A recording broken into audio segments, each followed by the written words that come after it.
Today we can discuss on one of the important topic in the thermodynamics, that is spontaneous and non-spontaneous process.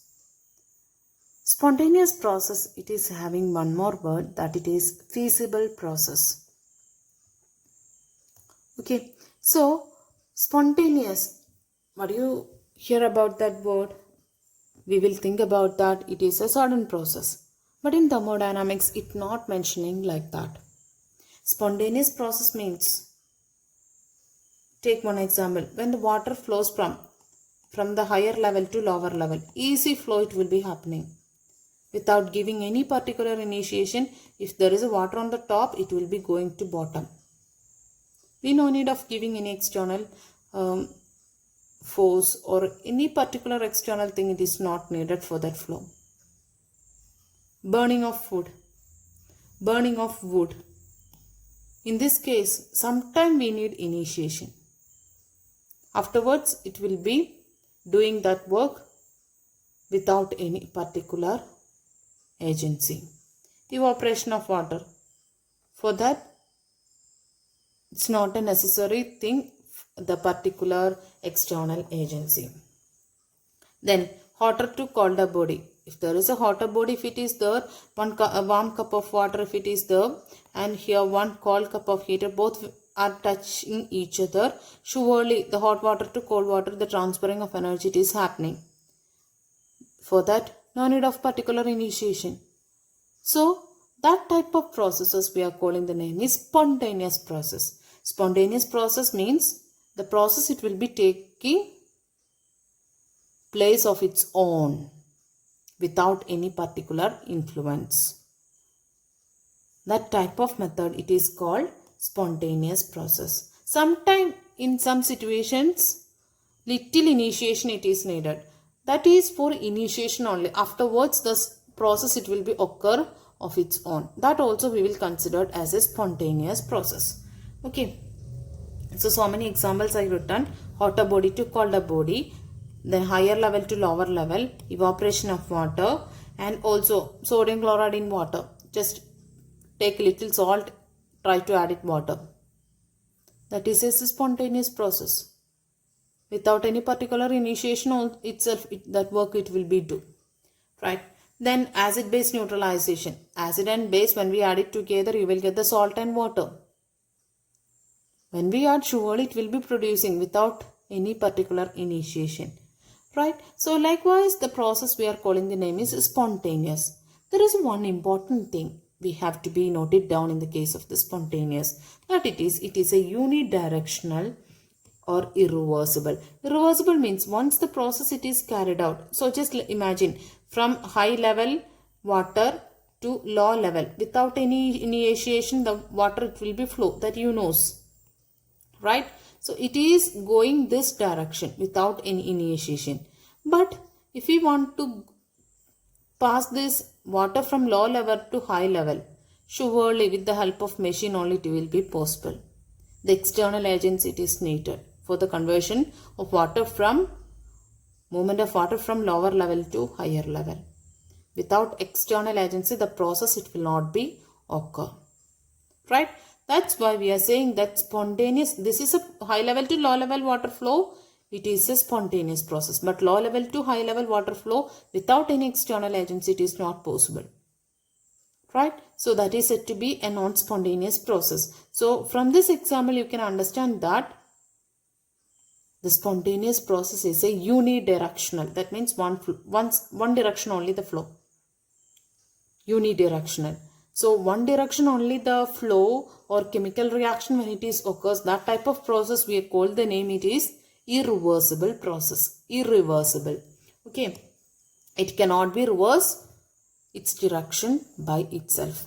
So we know that high level water to low level water, when high level to low level without any external agency it will be. But low level to high level, for that movement, the external agency is needed. So the spontaneous process, it will be changed to be non-spontaneous by the method of applying the energy with the help of any external agency. Okay, then spontaneous, when you hear, you having the feeling of the process, it will be occur very suddenly.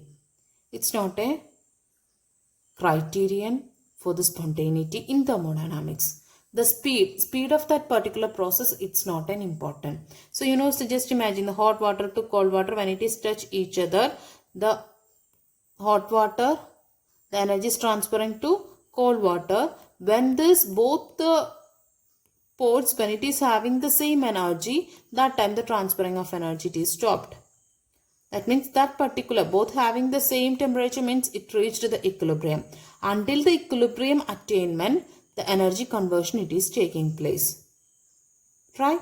So that is also one of the another thing. All the spontaneous process proceed till the equilibrium is reached.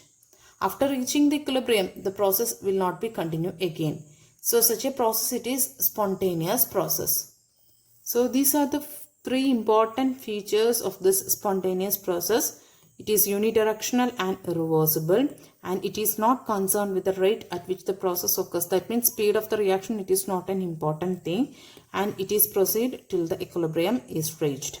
Okay. Some other examples I said already need some initiation. Hydrogen plus oxygen, it is said to be the water molecule. It is a spontaneous process. But you know that when simply take hydrogen and oxygen, when try to mix it, it does not forms this water molecule. For this process, we need to give some electrical spark.